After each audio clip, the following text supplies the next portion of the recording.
El Mar del Norte no perdona. A menos de 10 metros de eslora, bajo un cielo que mezcla plomo y ceniza, 50 hombres avanzan impulsados por el viento y por la fuerza bruta de sus propios brazos.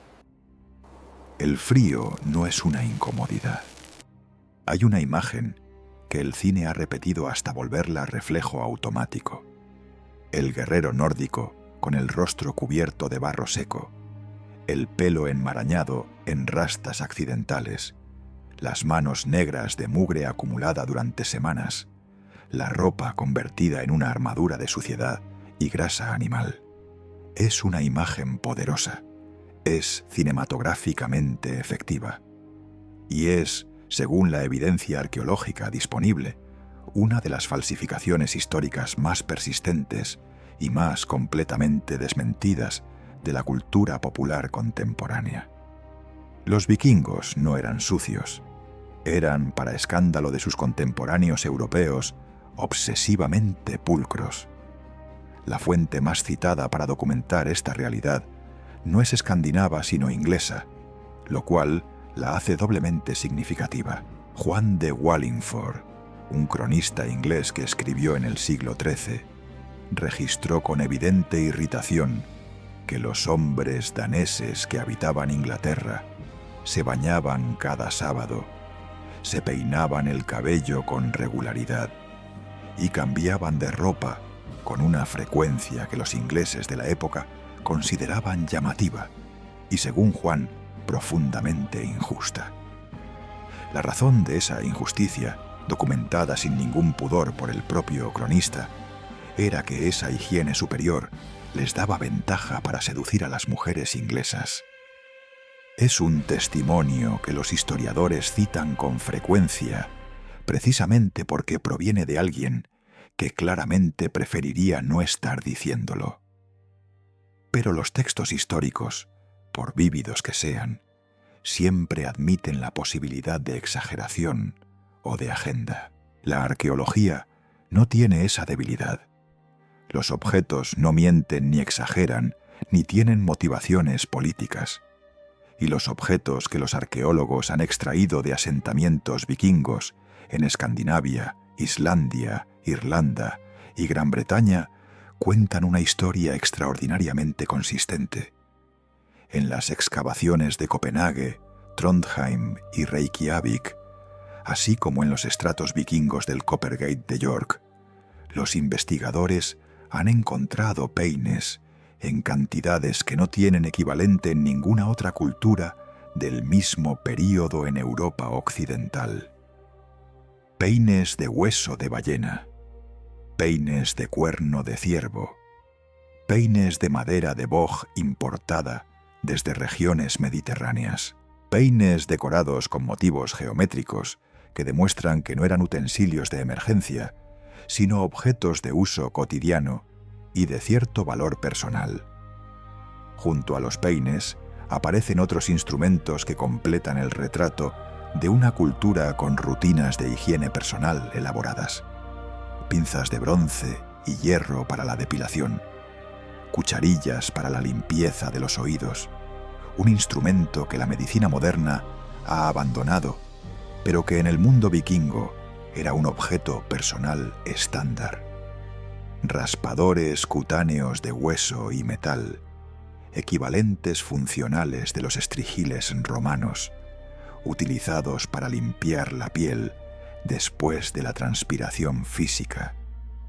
Tijeras pequeñas para el mantenimiento del cabello y la barba, agujas de hueso para coser y reparar ropa, lo cual implica que la ropa se mantenía en condiciones de uso y no se abandonaba al deterioro. El conjunto de estos objetos, encontrados sistemáticamente en contextos domésticos, funerarios y de almacenamiento, describe no un capricho ocasional, sino una práctica estructurada y valorada.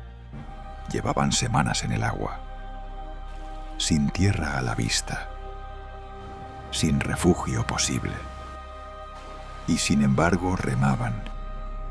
Imagina el espacio. Un drakkar vikingo del siglo X medía entre 17 y 30 metros de largo y apenas 2,5 metros de ancho en su punto más generoso. En ese rectángulo de madera curvada vivían, dormían, comían y sobrevivían decenas de guerreros durante semanas enteras. No había cabinas, no había divisiones, no había absolutamente nada separando a un hombre del siguiente, excepto el remo que ambos compartían. Era una convivencia tan íntima, tan brutalmente cercana, que la mente moderna apenas puede concebirla sin retroceder. Y entonces llega la pregunta que Hollywood nunca se ha atrevido a formular en voz alta.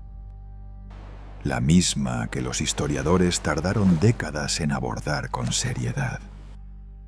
Si esos hombres no podían alejarse del barco, si el espacio era tan mínimo que girar el cuerpo requería coordinación con el vecino, si pasaban 30, 40, hasta 60 días en alta mar sin tocar tierra firme, ¿dónde iban al baño? ¿Cómo gestionaban los desechos de 50 cuerpos humanos en pleno funcionamiento biológico, día tras día, semana tras semana, en un espacio del tamaño de un pasillo? La respuesta no está donde esperarías encontrarla. No está en las sagas épicas ni en los poemas escáldicos que inmortalizaron sus batallas. No está en las pinturas románticas del siglo XIX, que los representaron como semidioses rubios con cuernos en el casco. Está enterrada literalmente bajo capas de sedimento en los puertos de Dinamarca, Noruega e Islandia. Está preservada en los fragmentos orgánicos que los arqueólogos extraen con pinceles de cerdas finas y paciencia monástica. Está escrita en el ADN de los parásitos intestinales encontrados en letrinas de madera de hace más de 1000 años. Los vikingos no eran los bárbaros ignorantes que la imaginación popular construyó sobre siglos de distorsión y conveniencia política. Eran navegantes con un conocimiento del mar tan profundo que sus rutas comerciales conectaron el Ártico con Constantinopla y las costas de América del Norte con las de Irlanda. El Mar del Norte no perdona. A menos de 10 metros de eslora, bajo un cielo que mezcla plomo y ceniza, 50 hombres avanzan impulsados por el viento y por la fuerza bruta de sus propios brazos. El frío no es una incomodidad. Hay una imagen que el cine ha repetido hasta volverla reflejo automático.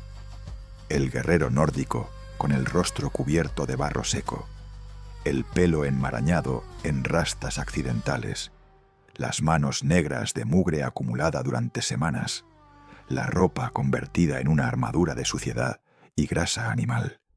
Es una imagen poderosa, es cinematográficamente efectiva y es, según la evidencia arqueológica disponible, una de las falsificaciones históricas más persistentes y más completamente desmentidas de la cultura popular contemporánea. Los vikingos no eran sucios, eran, para escándalo de sus contemporáneos europeos, obsesivamente pulcros. La fuente más citada para documentar esta realidad no es escandinava sino inglesa, lo cual la hace doblemente significativa. Juan de Wallingford, un cronista inglés que escribió en el siglo XIII, registró con evidente irritación que los hombres daneses que habitaban Inglaterra se bañaban cada sábado, se peinaban el cabello con regularidad y cambiaban de ropa con una frecuencia que los ingleses de la época consideraban llamativa y, según Juan, profundamente injusta. La razón de esa injusticia documentada sin ningún pudor por el propio cronista, era que esa higiene superior les daba ventaja para seducir a las mujeres inglesas. Es un testimonio que los historiadores citan con frecuencia, precisamente porque proviene de alguien que claramente preferiría no estar diciéndolo. Pero los textos históricos, por vívidos que sean, siempre admiten la posibilidad de exageración o de agenda. La arqueología no tiene esa debilidad. Los objetos no mienten ni exageran, ni tienen motivaciones políticas. Y los objetos que los arqueólogos han extraído de asentamientos vikingos en Escandinavia, Islandia, Irlanda y Gran Bretaña cuentan una historia extraordinariamente consistente. En las excavaciones de Copenhague, Trondheim y Reykjavik, así como en los estratos vikingos del Coppergate de York, los investigadores han encontrado peines en cantidades que no tienen equivalente en ninguna otra cultura del mismo período en Europa occidental. Peines de hueso de ballena, peines de cuerno de ciervo, peines de madera de boj importada desde regiones mediterráneas, peines decorados con motivos geométricos que demuestran que no eran utensilios de emergencia, sino objetos de uso cotidiano y de cierto valor personal. Junto a los peines aparecen otros instrumentos que completan el retrato de una cultura con rutinas de higiene personal elaboradas. Pinzas de bronce y hierro para la depilación, cucharillas para la limpieza de los oídos, un instrumento que la medicina moderna ha abandonado, pero que en el mundo vikingo era un objeto personal estándar.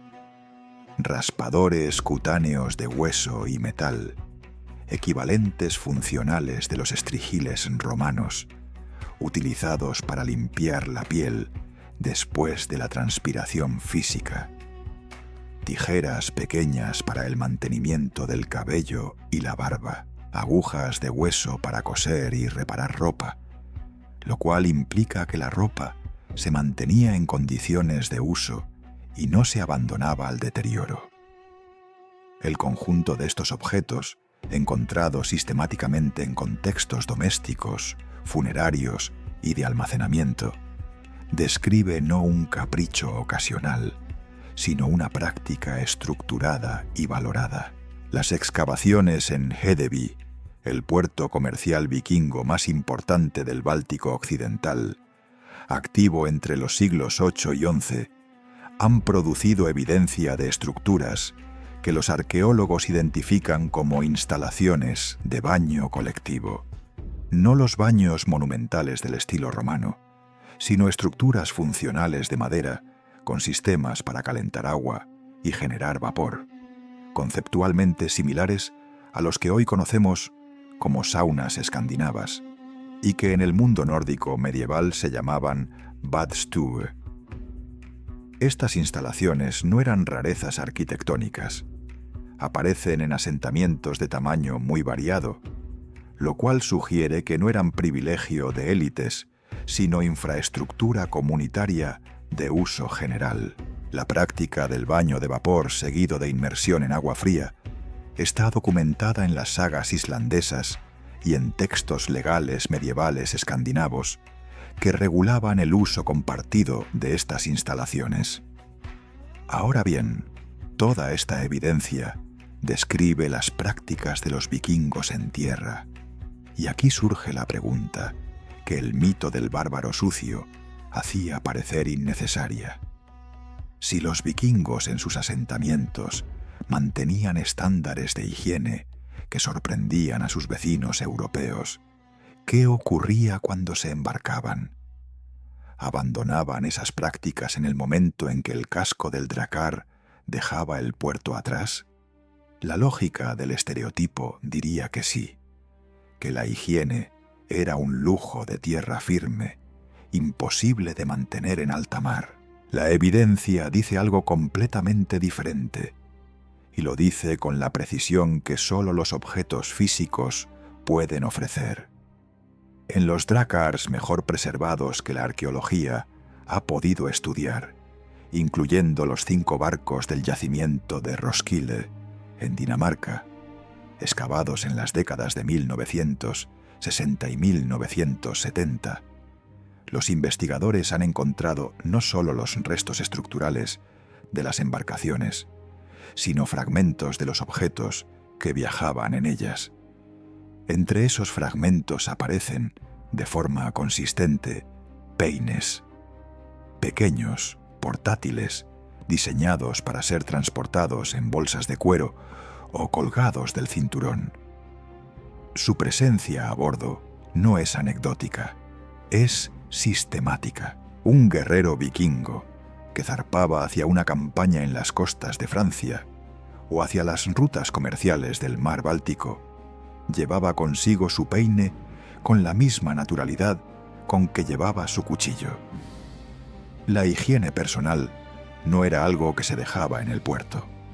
La cultura nórdica antigua tenía además una dimensión religiosa y social de la limpieza que los historiadores de la religión han documentado extensamente. En la cosmología nórdica, la suciedad física estaba asociada con el caos, con las fuerzas que los vikingos identificaban como amenazas al orden del mundo. La limpieza, en cambio, estaba vinculada a nociones de honor, de dignidad guerrera, de respeto por uno mismo y por la comunidad. Un hombre que descuidaba su apariencia no era simplemente poco higiénico, según los estándares de su época. Era alguien que había perdido el respeto por sí mismo, y esa pérdida tenía implicaciones sociales concretas en una cultura donde la reputación personal era literalmente la moneda de cambio más valiosa. Las sagas islandesas están llenas de referencias a personajes que son caracterizados parcialmente por su apariencia física, y la despreocupación por el aseo propio funciona en esos textos como señal de decadencia moral o de derrota psicológica. Todo esto importa para entender la gestión sanitaria a bordo de las naves, porque establece el marco mental desde el cual los vikingos abordaban el problema. No eran hombres que toleraban la suciedad como condición natural de su existencia. Eran hombres que vivían en una cultura donde la limpieza tenía valor práctico, social y espiritual, y que por lo tanto abordaban el desafío del hacinamiento marino no con resignación, sino con la misma mentalidad de ingeniería que aplicaban a la construcción de sus barcos o al diseño de sus rutas comerciales. El problema de los desechos humanos en un espacio confinado no era para ellos una realidad inevitable a soportar. Era un problema a resolver, y lo resolvieron. Pero la sofisticación de esa solución solo puede apreciarse en toda su dimensión cuando se comprende primero contra qué alternativas se medía y qué consecuencias tenía no resolverlo.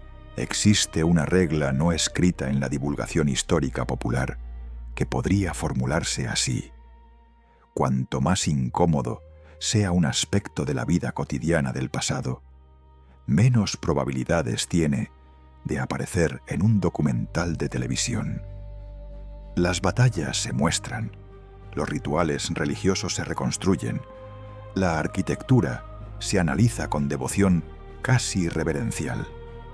Pero la biología humana, esa dimensión absolutamente universal e inevitable de la existencia, tiende a desaparecer de la narrativa histórica con una discreción que habría sorprendido profundamente a los propios protagonistas de esa historia. Para los vikingos en alta mar, sin embargo, esa dimensión no era un detalle menor ni una incomodidad marginal. Era el problema central, el que determinaba si la tripulación llegaba entera o llegaba diezmada, el que los historiadores tardaron décadas en abordar con la seriedad que merece. Para comprender la escala real del desafío, es necesario traducirlo a números concretos. porque los números tienen una honestidad que las descripciones cualitativas pueden eludir. Una tripulación estándar de un dracar de tamaño medio incluía entre 35 y 50 hombres. Cada uno de esos hombres, alimentado con las raciones típicas de una travesía vikinga, generaba aproximadamente 200 gramos de residuos sólidos al día y entre 1 y 2 litros de orina. En una travesía de 40 días, esa tripulación de 40 hombres producía colectivamente alrededor de 320 kilogramos de materia fecal y aproximadamente 2.400 litros de orina, en un espacio de 25 metros de largo por 3 de ancho, sin sistema de alcantarillado, sin instalaciones sanitarias de ningún tipo, al menos ninguna del tipo que la imaginación moderna asocia automáticamente con ese concepto. El peligro no era estético, sino microbiológico, y la diferencia importa porque define la urgencia del problema. Los patógenos que se transmiten por la ruta fecal-oral, es decir, aquellos que viajan desde los desechos de un organismo infectado hasta la boca de otro organismo a través del agua, los alimentos o las superficies contaminadas, incluyen algunos de los agentes infecciosos más letales que la humanidad ha enfrentado a lo largo de su historia. La disentería bacteriana, causada principalmente por bacterias del género Shigella, puede matar a un adulto sano en días si no recibe tratamiento. El tifus abdominal, producido por la bacteria Salmonella typhi, tiene una tasa de mortalidad sin tratamiento de entre 10 y 20% incluso en individuos bien nutridos. El cólera, en sus formas más agresivas, puede deshidratar fatalmente a una persona en horas. Todas estas enfermedades prosperan en exactamente el tipo de condiciones que un barco mal gestionado crea de forma natural. La historia marítima de los siglos posteriores al período vikingo ofrece un catálogo aterrador de lo que ocurre cuando estas enfermedades se establecen en una embarcación confinada. Durante las grandes expediciones transoceánicas de los siglos XV y XVI, las pérdidas por enfermedad superaban rutinariamente las pérdidas por naufragio o por combate. La expedición de Fernando de Magallanes y Juan Sebastián Elcano, que entre 1519 y 1522 completó la primera circunnavegación del globo, partió con 265 hombres y regresó con 18. La mayoría de los muertos no cayeron en batallas, murieron de escorbuto, de infecciones gastrointestinales, de enfermedades cuya transmisión estaba directamente relacionada con las condiciones sanitarias a bordo. Y los barcos europeos del siglo XVI eran, en muchos aspectos estructurales, considerablemente más grandes y más cerrados que los dracars vikingos, lo cual, paradójicamente, los hacía más vulnerables a ciertos tipos de contaminación cruzada. Los arqueólogos que trabajan en yacimientos vikingos costeros comenzaron a identificar el alcance real de este problema, no a través de los barcos mismos, cuyos restos orgánicos más perecederos raramente sobreviven 1000 años, sino a través de los puertos y asentamientos asociados a ellos.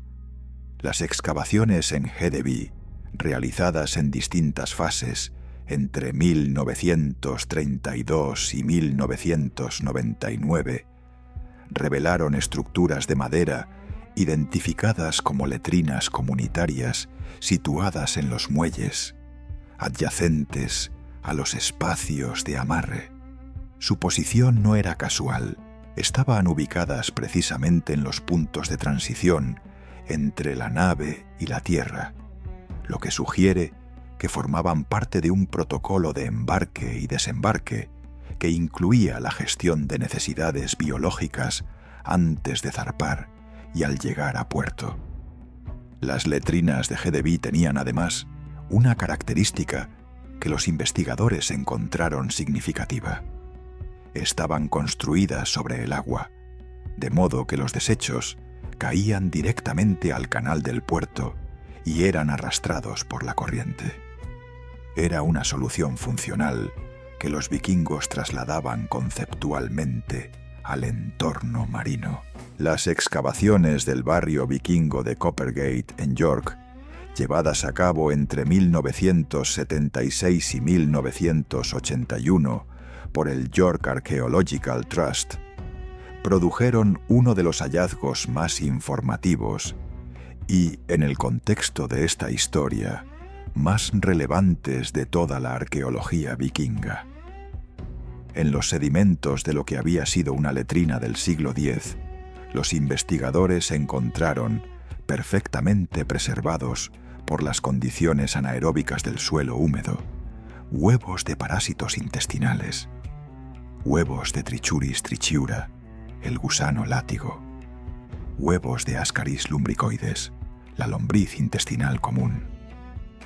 Estos parásitos son endémicos en condiciones de saneamiento deficiente y se transmiten precisamente a través del contacto con materia fecal contaminante.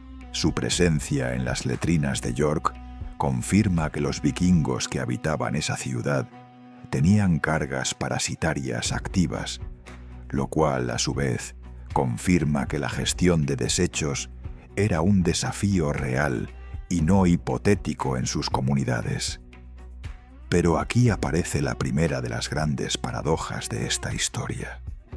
Si los vikingos en tierra convivían con parásitos intestinales, ¿cómo es posible que sus tripulaciones en alta mar no sucumbieran a brotes epidémicos que habrían dejado rastro en las fuentes históricas? Las sagas islandesas, que documentan con notable detalle los desastres y las calamidades de las expediciones marítimas, incluyendo tormentas, naufragios, hambrunas y conflictos entre tripulantes, no contienen referencias sistemáticas a epidemias gastrointestinales que diezmaran tripulaciones durante travesías normales.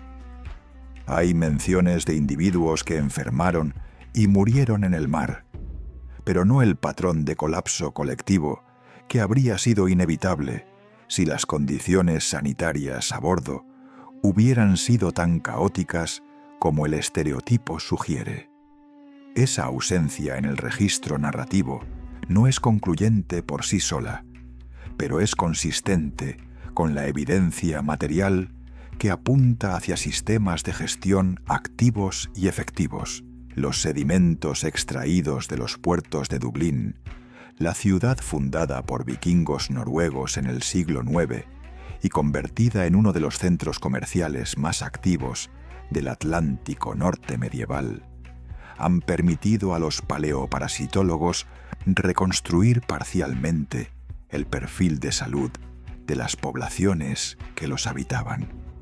Los análisis publicados en la primera década del siglo XXI por investigadores del University College Dublin muestran una prevalencia de parásitos intestinales en la población urbana vikingo-irlandesa comparable a la de otras ciudades medievales europeas. Pero los perfiles específicos de los parásitos encontrados en contextos de muelle y embarcadero difieren de los encontrados en contextos residenciales del interior. Esa diferencia sugiere que los espacios asociados a la navegación tenían dinámicas sanitarias propias, distintas de las del hábitat terrestre, y que esas dinámicas no eran simplemente el resultado del azar, sino de prácticas deliberadas. El problema, entonces, estaba perfectamente identificado por los vikingos, aunque no en los términos que la microbiología moderna utilizaría para describirlo. Ellos no sabían nada de bacterias ni de transmisión fecal-oral como categoría conceptual, pero sabían, con el conocimiento empírico acumulado durante generaciones de navegación, que ciertas formas de gestionar los desechos a bordo producían tripulaciones que llegaban enfermas y que otras formas producían tripulaciones que llegaban en condiciones de combatir o de comerciar. Esa correlación empírica, observada y transmitida sin necesidad de teoría microbiológica, fue suficiente para desarrollar un conjunto de prácticas que la evidencia arqueológica permite ahora reconstruir con una precisión que habría sido impensable hace apenas medio siglo. La primera solución es también la más obvia, y precisamente por eso ha sido la más ignorada por quienes prefieren buscar respuestas complicadas donde existen respuestas elegantes. Los vikingos utilizaban el mar, no como receptor pasivo de desechos arrojados sin orden ni criterio, sino como infraestructura activa, gestionada con una disciplina espacial y temporal que convertía la propia embarcación en un sistema de saneamiento funcional.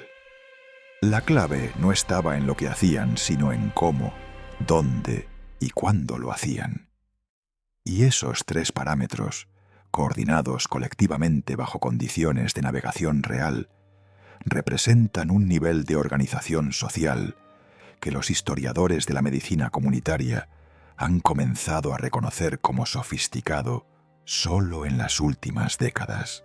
El diseño del Drakkar, esa obra de ingeniería naval que durante siglos fue analizada exclusivamente por sus propiedades hidrodinámicas y su capacidad de navegación en aguas poco profundas, contiene en su estructura física varias características que adquieren un significado completamente diferente cuando se las examina desde la perspectiva sanitaria.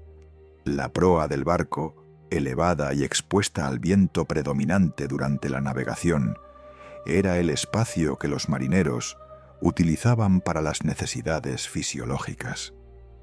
No era una costumbre arbitraria, ni una convención meramente cultural. Era una decisión de ingeniería ambiental basada en la comprensión práctica de cómo el viento, el movimiento de la nave y la geometría del espacio interactuaban para minimizar la contaminación del resto de la embarcación. El viento soplaba desde popa hacia proa durante la navegación con vela, que era el modo de propulsión principal en travesías de larga distancia. Cualquier desecho producido en la proa era inmediatamente alejado del resto de la tripulación por esa corriente de aire constante.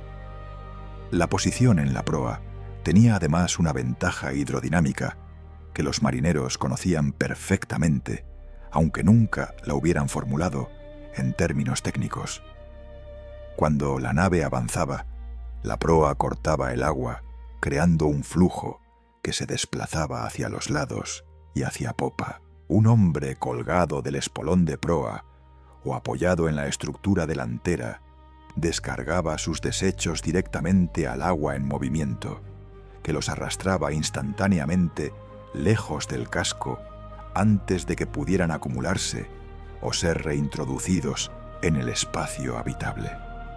Era el equivalente funcional de un sistema de alcantarillado con corriente continua, utilizando la propia velocidad de la embarcación como mecanismo de eliminación.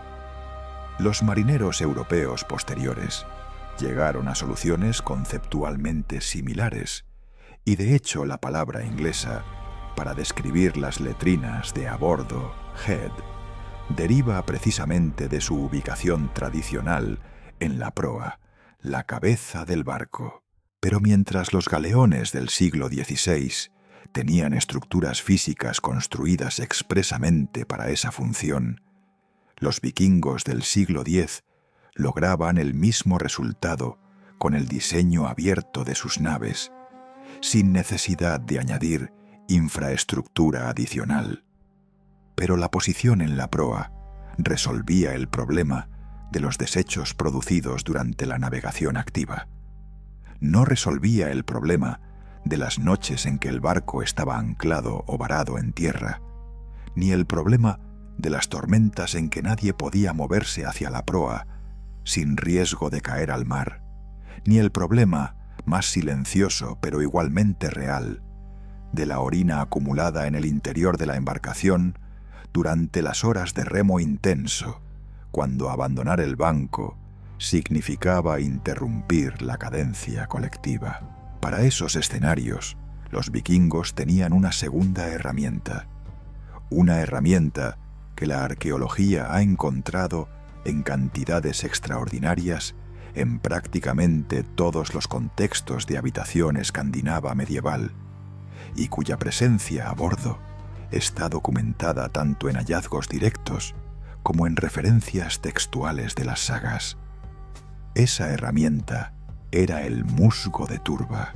El musgo sphagnum, conocido en los países escandinavos desde tiempos prehistóricos por sus propiedades funcionales, es uno de los materiales naturales con mayor capacidad de absorción de humedad que existe en los ecosistemas del norte de Europa. Un bloque seco de musgo sphagnum puede absorber entre 16 y 20 veces su propio peso en líquidos, una capacidad que supera ampliamente la del algodón y que no tiene equivalente entre los materiales orgánicos disponibles en el entorno nórdico medieval. Los investigadores del Instituto de Arqueología de Oslo documentaron en un estudio publicado a principios del siglo XXI la presencia sistemática de musgo sphagnum, procesado en contextos de almacenamiento asociados a embarcaciones vikingas en varios yacimientos de la costa noruega. El musgo aparecía empaquetado en bolsas de cuero o envuelto en telas de lana, en cantidades que no podían explicarse por usos exclusivamente médicos o de aislamiento térmico. La hipótesis de uso sanitario que los investigadores formularon con prudencia académica es consistente con todas las demás evidencias disponibles y no tiene alternativa explicativa convincente. El musgo sphagnum tiene además una segunda propiedad que va más allá de la absorción física y que convierte su uso sanitario en algo cualitativamente diferente de simplemente envolver los desechos en un material absorbente. El musgo de turba tiene propiedades antimicrobianas naturales derivadas de su alta acidez y de la presencia de compuestos polifenólicos que inhiben el crecimiento de bacterias patógenas. Esta propiedad no fue descubierta por la ciencia moderna, fue redescubierta. Durante la Primera Guerra Mundial, los ejércitos inglés y canadiense utilizaron vendajes de musgo sphagnum como sustituto del algodón escaseante, y los cirujanos militares documentaron que las heridas tratadas con musgo mostraban tasas de infección significativamente menores que las tratadas con materiales convencionales. Los vikingos no tenían esa teoría, pero tenían 1000 años de observación empírica que les decía que el musgo funcionaba mejor que cualquier alternativa disponible, y esa observación era suficiente. La combinación del protocolo de posición en proa con el uso del musgo sphagnum como material sanitario de respaldo cubría la mayor parte de los escenarios cotidianos. Pero había un tercer elemento del sistema que los historiadores tienden a subestimar, precisamente porque no deja rastro arqueológico directo: la disciplina social. Los drakars eran estructuras de mando absolutamente verticales durante la navegación. El jefe de la expedición, el Ersir o el Jarl, según el contexto, tenía autoridad completa sobre el comportamiento de la tripulación, y esa autoridad incluía la regulación de las prácticas higiénicas colectivas. Las sagas escandinavas contienen referencias a normas de conducta a bordo que los historiadores del derecho nórdico han catalogado como precursoras de los códigos marítimos medievales posteriores. Esas normas incluían disposiciones sobre el mantenimiento de la nave, la distribución de responsabilidades de limpieza y, en términos que las sagas expresan con la metáfora, pero que los historiadores interpretan como referencias a prácticas sanitarias concretas sobre el respeto del espacio compartido. La arqueología experimental ha permitido en años recientes someter estas hipótesis a pruebas de funcionamiento real. El Centro de Barcos Vikingos de Roskilde, en Dinamarca, ha construido réplicas funcionales de varios tipos de embarcaciones nórdicas medievales y las ha sometido a travesías de larga distancia con tripulaciones que intentan reproducir las condiciones originales lo más fielmente posible. Los informes de esas expediciones experimentales, publicados entre 1995 y 2015, confirman que la combinación de posicionamiento en proa, uso de materiales absorbentes y disciplina colectiva produce condiciones sanitarias suficientemente manejables para travesías de varias semanas sin generar brotes de enfermedad gastrointestinal en la tripulación. No son condiciones cómodas según ningún estándar contemporáneo, pero son condiciones compatibles con la supervivencia colectiva y con la capacidad operativa al llegar a destino. Eso, exactamente eso, era lo que los vikingos necesitaban. Y lo lograban no con un solo método, sino con la integración precisa de varios, cada uno cubriendo los límites del anterior.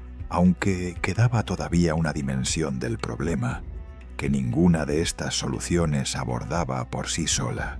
Hay una conexión que la narrativa popular sobre los vikingos jamás establece, y es precisamente la conexión que determina en mayor medida si una tripulación sobrevive una travesía larga o no.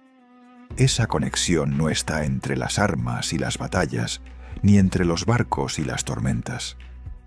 Está entre lo que una persona come, lo que su cuerpo produce como consecuencia, y la cantidad de patógenos que ese residuo contiene. Un organismo bien nutrido con los alimentos correctos genera desechos cuya carga microbiana es radicalmente diferente a la de un organismo malnutrido, deshidratado o alimentado con provisiones en proceso de descomposición. Los vikingos no conocían la microbiología, pero habían desarrollado, a lo largo de generaciones de prueba y error en el entorno más despiadado del planeta, un sistema de provisiones para viaje marítimo que producía exactamente el tipo de desechos más seguros posibles en un espacio confinado. Y ese sistema era una tecnología alimentaria de una sofisticación que el mundo europeo contemporáneo no igualó durante siglos. El principio fundamental que gobernaba la dieta de viaje vikinga no era el sabor ni la variedad, sino la estabilidad. En términos modernos, diríamos que priorizaban los alimentos con mayor vida útil sin refrigeración y con menor riesgo de contaminación bacteriana durante el almacenamiento. Pero los vikingos lo expresaban de una forma más directa. Llevaban lo que no se pudría, o más exactamente, lo que ya había sido transformado de formas que hacían la putrefacción innecesaria.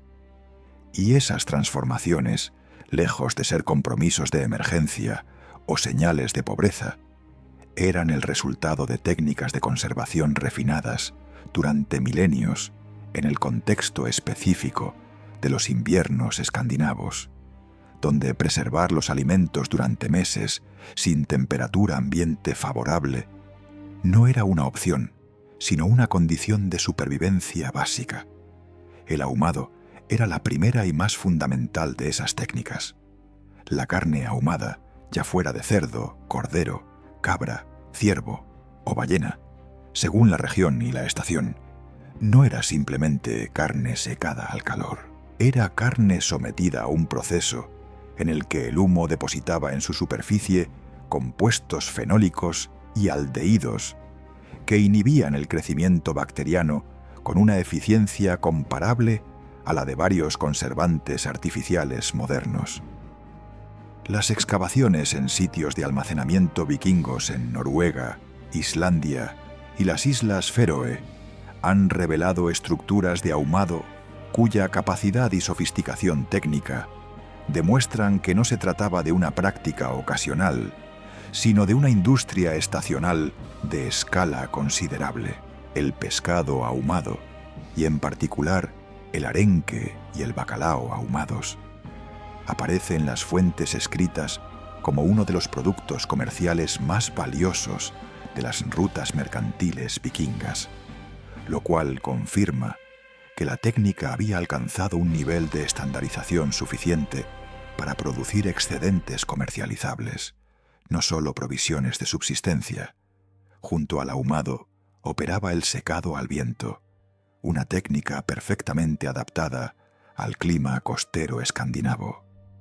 El skrei, el bacalao del Atlántico Norte, capturado durante su migración invernal hacia las costas de Noruega, era colgado en estructuras de madera, abiertas al viento marino durante semanas hasta alcanzar una deshidratación tan completa que su peso se reducía a menos de 1/5 del original. El resultado, conocido como stockfish o pez palo, era un alimento con una vida útil de años, no de semanas, que mantenía la mayor parte de su contenido proteico y que podía rehidratarse y consumirse durante una travesía sin necesidad de cocción adicional. El Instituto de Investigación Marina de Bergen ha documentado que el proceso tradicional de secado del bacalao noruego produce un alimento con una carga bacteriana tan baja que en condiciones de almacenamiento adecuadas puede mantenerse microbiológicamente estable durante periodos que ningún sistema de conservación medieval europeo comparable podría igualar. Pero la pieza más reveladora del sistema alimentario vikingo de viaje es el skyr. El skyr es un producto lácteo fermentado cuya producción en Islandia está documentada desde los primeros asentamientos del siglo IX y que las fuentes escritas describen como un elemento estándar de las provisiones de travesía. Técnicamente, es un producto en la frontera entre el yogur y el queso fresco, producido por la fermentación de leche desnatada con cultivos bacterianos específicos que acidifican el producto hasta un nivel de pH que inhibe el crecimiento de la mayoría de los patógenos. 1 litro de leche produce aproximadamente 1 litro de skyr, pero ese litro de skyr contiene la proteína de litros de leche original porque el proceso elimina el suero. Es nutricionalmente denso, microbiológicamente estable, y su acidez natural lo convierte en un entorno hostil para las bacterias peligrosas. Los análisis nutricionales modernos del skyr tradicional islandés, publicados por investigadores de la Universidad de Islandia en 2008, confirman que su perfil de seguridad alimentaria es excepcional, incluso en comparación con productos lácteos fermentados de otras culturas. La fermentación, de hecho, era el principio unificador detrás de gran parte de la dieta de viaje vikinga. No solo en el skyr, sino en las carnes fermentadas como el hakkarl, el tiburón de Groenlandia fermentado durante meses, cuyo olor es legendariamente repulsivo para quien no ha crecido con él, pero cuya seguridad microbiológica es el resultado directo de ese mismo proceso que lo hace maloliente. O en el surcal, la col fermentada que aportaba vitamina C y probióticos en cantidades suficientes para mantener funcional el sistema inmunitario durante travesías prolongadas. La fermentación no era para los vikingos una técnica entre muchas, era la tecnología alimentaria central de su civilización, y su aplicación sistemática a las provisiones de viaje tenía consecuencias directas sobre la salud gastrointestinal de las tripulaciones, de formas que la ciencia moderna puede ahora explicar con precisión pero que los vikingos simplemente observaban como resultado. El agua era el eslabón más delicado de toda la cadena. El agua contaminada ha matado más ejércitos y más tripulaciones que cualquier arma enemiga en la historia humana. Y en una embarcación de madera con 50 ocupantes, mantener el agua de consumo libre de contaminación fecal era un desafío de primer orden. Los vikingos abordaban este problema desde dos ángulos simultáneos. El primero era el almacenamiento. El agua se transportaba en barriles de madera de roble, cuyas propiedades físicas y químicas son bacteriostáticas en grado significativo. Los taninos del roble inhiben el crecimiento de varios tipos de bacterias y los barriles bien cerrados impedían la contaminación cruzada desde el exterior. El segundo ángulo era la sustitución parcial. Las fuentes históricas y arqueológicas confirman que los vikingos consumían durante las travesías bebidas de bajo contenido alcohólico, principalmente cerveza ligera de cebada y suero de leche fermentado. El alcohol presente en esas bebidas, incluso en concentraciones tan bajas como 2 o 3%, es suficiente para inhibir el crecimiento de los patógenos más comunes transmitidos por el agua contaminada. El resultado combinado de todas estas prácticas alimentarias era un sistema digestivo colectivo que producía desechos cualitativamente diferentes a los que habrían generado tripulaciones alimentadas con provisiones en proceso de descomposición o con agua contaminada. Una tripulación bien nutrida, con alimentos fermentados y estables microbiológicamente, tiene una flora intestinal más robusta y una carga patógena en sus desechos significativamente menor que una tripulación consumiendo alimentos deteriorados. Eso significa que incluso en las situaciones en que el manejo de los desechos a bordo era menos preciso de lo ideal, por tormentas, por enfermedad de algún tripulante, por condiciones excepcionales de cualquier tipo, el riesgo de transmisión cruzada era intrínsecamente más bajo. La dieta no era solo nutrición. Era la primera línea de defensa sanitaria del sistema completo. Y ese sistema, como estaba a punto de quedar claro cuando se examinaba la nave en su totalidad, era bastante más que la suma de sus partes. Existe un momento en el análisis de cualquier sistema verdaderamente sofisticado en que las piezas individuales dejan de ser el objeto de estudio relevante.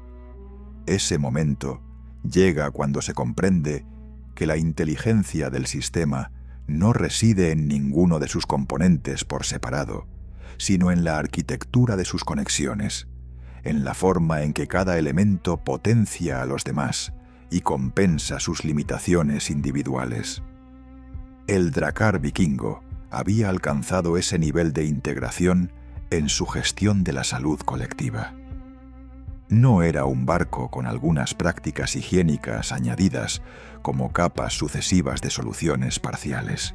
Era un sistema vivo en el que el diseño naval, la tecnología alimentaria, los materiales sanitarios, la disciplina social y el conocimiento empírico acumulado durante generaciones funcionaban como un organismo único, donde el fallo de cualquier parte era compensado por la fortaleza de las demás. Ninguna civilización marítima de su época había llegado a esa integración, y muy pocas de las que vinieron después las superaron con la economía de medios que los vikingos demostraron. Para apreciar la magnitud de ese logro, es necesario compararlo con lo que ocurría simultáneamente en otras tradiciones marítimas del mismo período. Los barcos bizantinos del siglo X, que navegaban el Mediterráneo y el Mar Negro con tripulaciones de tamaño comparable, tenían acceso a puertos más frecuentes, a temperaturas más benévolas y a una tradición médica heredada directamente de Galeno y de la escuela hipocrática, que incluía conocimientos explícitos sobre la relación entre el agua contaminada y la enfermedad gastrointestinal. Y sin embargo, los registros históricos bizantinos de los siglos IX al XI contienen referencias repetidas a epidemias a bordo que diezmaban tripulaciones durante travesías de no más de 2 semanas. Los barcos árabes que cruzaban el Índico en la misma época, operando en condiciones climáticas significativamente más favorables para la proliferación bacteriana, sufrían pérdidas por enfermedad que los geógrafos árabes medievales documentaron con suficiente regularidad como para que se convirtieran en un factor estratégico de planificación comercial. Los vikingos, navegando en las aguas más frías y más violentas del planeta, en embarcaciones abiertas sin cubierta protectora, mantenían tasas de supervivencia que sus contemporáneos del sur habrían considerado extraordinarias. La diferencia no era climática, aunque el frío sí jugaba un papel. Las temperaturas bajas del Mar del Norte inhibían el crecimiento bacteriano en las superficies de la nave y en las provisiones de una forma que el calor mediterráneo o índico no permitía. Pero el frío por sí solo no explicaba nada, porque el frío extremo también mata tripulaciones de otras maneras, y los registros muestran que las travesías vikingas se extendían hacia los meses más cálidos del año ártico, cuando las temperaturas subían lo suficiente como para que la inhibición bacteriana por frío dejara de ser un factor determinante.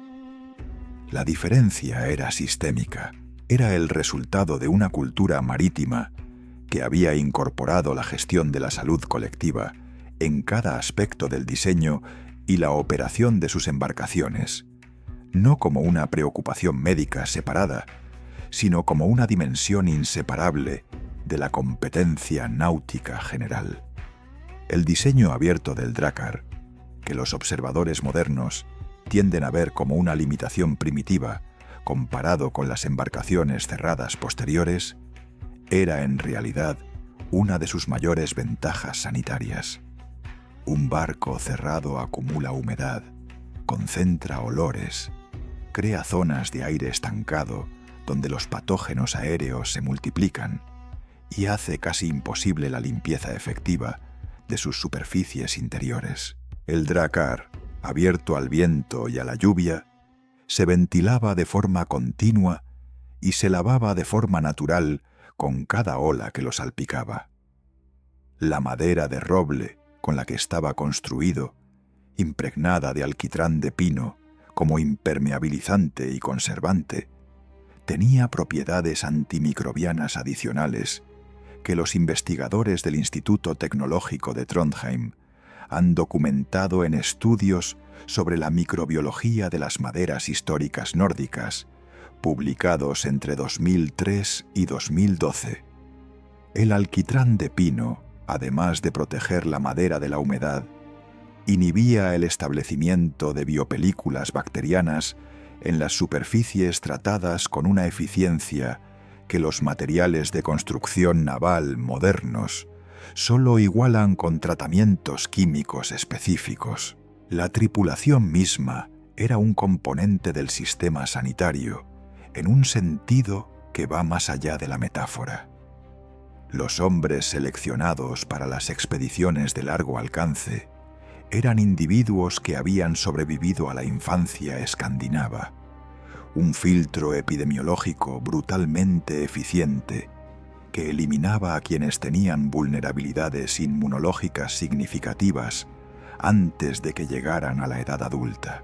Las tasas de mortalidad infantil en la Escandinavia medieval eran elevadas incluso para los estándares de la época, y los supervivientes llevaban consigo no solo la resistencia adquirida a los patógenos endémicos de su región, sino también, con alta probabilidad, una microbiota intestinal adaptada a la dieta fermentada escandinava, que les confería una ventaja adicional frente a los desafíos gastrointestinales del viaje. Era una selección no planificada, pero perfectamente funcional. Los hombres que cruzaban el Atlántico eran, literalmente, los más resistentes que su cultura podía producir. Las expediciones experimentales del Centro de Barcos Vikingos de Roskilde, y en particular la travesía completada en 2007 por la réplica del Havhinsten Fraglendalough, un drakkar de guerra de 23 metros, construido siguiendo las especificaciones exactas de un barco del siglo XI, proporcionaron una validación práctica de todo el sistema que ningún análisis teórico podría haber igualado. La tripulación de 65 personas, usando técnicas y provisiones lo más cercanas posible a las originales, navegó desde Roskilde hasta Dublín y de regreso, cubriendo más de 2.000 kilómetros de mar abierto, incluyendo el cruce del Mar del Norte. Los registros médicos de la expedición, publicados en los informes del centro, no documentaron ningún brote de enfermedad gastrointestinal durante la travesía. Documentaron incomodidad. Documentaron fatiga extrema y frío permanente. Documentaron los desafíos reales de gestionar las necesidades biológicas en un espacio abierto y en movimiento, pero no documentaron la enfermedad colectiva que habría sido inevitable si el sistema no hubiera funcionado como la evidencia histórica sugería que debía funcionar. Hay una paradoja en el corazón de esta historia que merece ser nombrada con precisión, porque ilumina algo más profundo que la ingeniería sanitaria vikinga. Los vikingos desarrollaron uno de los sistemas de salud marítima colectiva más efectivos de la historia medieval, precisamente porque no tenían ninguna de las comodidades que habrían hecho ese desarrollo innecesario. No tenían puertos frecuentes donde detenerse. No tenían médicos a bordo con formación teórica. No tenían infraestructura sanitaria construida.